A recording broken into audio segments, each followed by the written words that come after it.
בשורה. הסתכלת לו בעיניים, ראיתי ריק.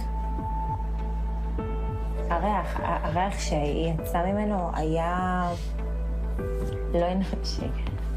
מאות גופות, חלקי גופות, כך יום יום, מאות ימים, זיהוי, טיפול והכנה לקבורה.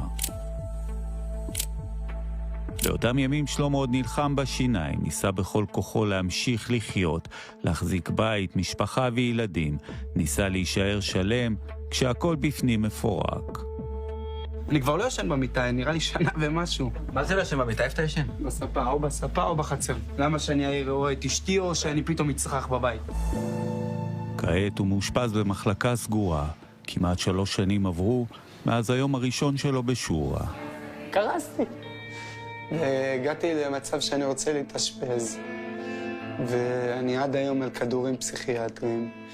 ואני כל היום על משככי כאבים, ונמאס לי לראות, ונמאס לי לקום מסיוטים. שלשום היה לי סיוט.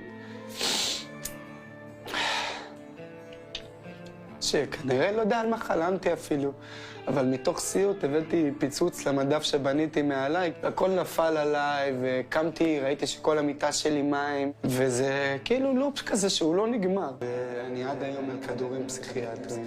מה שאני רואה את אשתי או שאני פתאום מצחח בבית. ונמאס לי לראות, ונמאס לי לקום מסיוטים.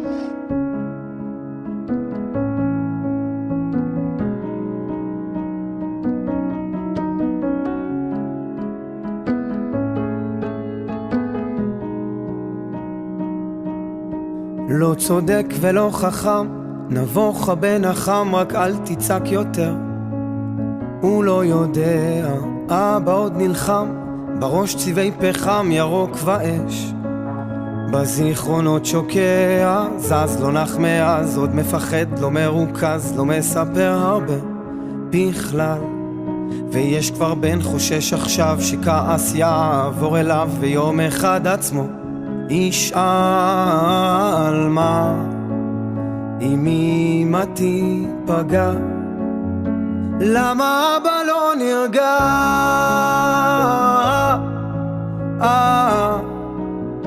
למה אבא לא נרגע?